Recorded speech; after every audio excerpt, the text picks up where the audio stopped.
What's up, pilots? I'm Dardigan and this is Titanfall Nexus. In today's update, I go over the details of the multiplayer campaign and how it compares to other games that have fused narrative with team-based multiplayer. Let's start with the biggest piece of information, shall we? In an interview with official Xbox Magazine UK, Respawn Entertainment's producer Dave McCoy revealed that each of the game's campaign maps will be a separate mode. For instance, on the map Angel City, you will only be able to play attrition, providing cover for a VIP's escape. In the interview, McCoy stated, "The campaign plays the levels in a specific order to tell the story. Each campaign level has its own game mode. It's not like you'll play attrition, then another time you'll play a different mode. In the campaign, Angel City is attrition. That's the story for that level." Now that doesn't mean that you can't play different game types on Angel City. There is a regular multiplayer that strips out the narrative campaign trappings and lets you play the game however you like on whatever map that you wish. McCoy added, "We don't want the thing where it's the 10th time you've played a piece of the story because you've played it every night for a month. When you know who says what, and what door opens, and where something explodes, we don't want it to be that. It's a story you'll play through, but it is a multiplayer game, so you will be able to opt in with your buddies in a team deathmatch with no story." Now think about it for a second. They have a pretty good reason for this, actually. Respawn is made up of ex-Infinity Ward guys, and they have a pretty good idea of how many people were playing their Call of Duty campaigns. I could not tell you a single detail of anything from any Call of Duty I've ever played. Like most people, I went straight to the multiplayer. And this apparently is their reasoning for combining the two. Why put so much work into something that only half the people who buy the game even experience? Id and Unreal realized this a long time ago and completely stopped putting story elements into their primarily multiplayer games. The only thing that really concerns me about all of this is the length of the campaign itself. If the plot unfolds across what are basically multiplayer matches with stage theater, then we are looking at a very short experience. It only takes around 10 minutes, give or take, to play matches of this size. Assuming it has around a dozen maps, then you could possibly plow through all of the content in around 2 hours, maybe less.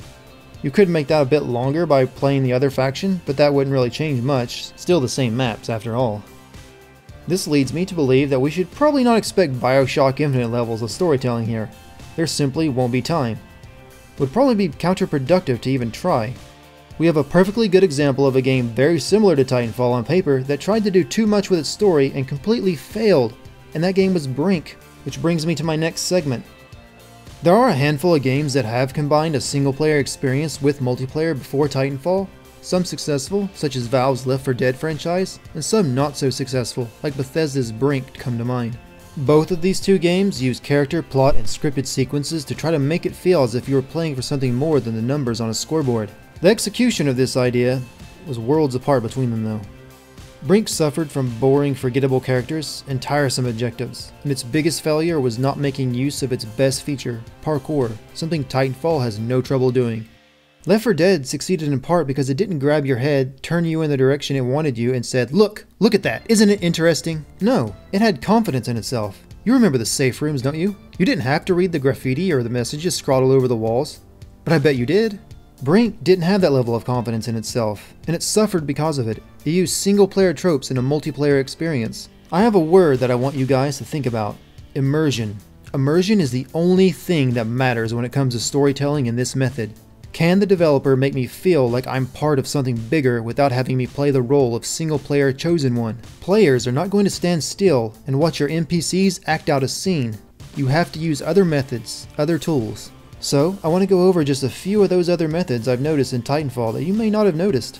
The first thing is how even the announcer seems grounded in this world. When the player scores a double kill in that first trailer we all saw, there's no disembodied deep voice to confirm it. Instead, you get a man over the radio confirming it back at base. You see this in other places too, like when you finally score enough points for a Titan. They even have a video screen pop up in the corner just so you can see the face of the person talking to you. Another detail I like is how you arrive to the map itself. You start out in a dropship, you rappel down, you listen to your commander, and then you take your position. That's a far cry from just spawning at a designated open area like in most games. It has gravitas, it feels like that's how it should work. Why no other game has tried this? I have no idea. I guarantee you will see it in more games after this though. But the absolute biggest immersive detail I've seen is how Titanfall handles victory and defeat. When you win, you don't just get the words "victory" splashed across your screen in all caps. No, you get to hunt down and mercilessly kill the enemy team as they try to escape with their lives.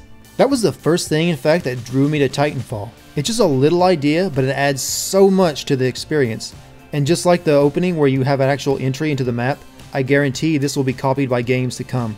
I would like to know what happens if you lose during a campaign match though. Do you get to try again, or do you just continue on to the next one, maybe suffering some kind of repercussions further down the line? God, I hope so. Let me know what you think about Titanfall's multiplayer campaign in the comments. As always, if you enjoyed this video, please like and subscribe. I'll be covering all the latest news and speculation from now until launch. This has been Dartigan. See you next time, pilots.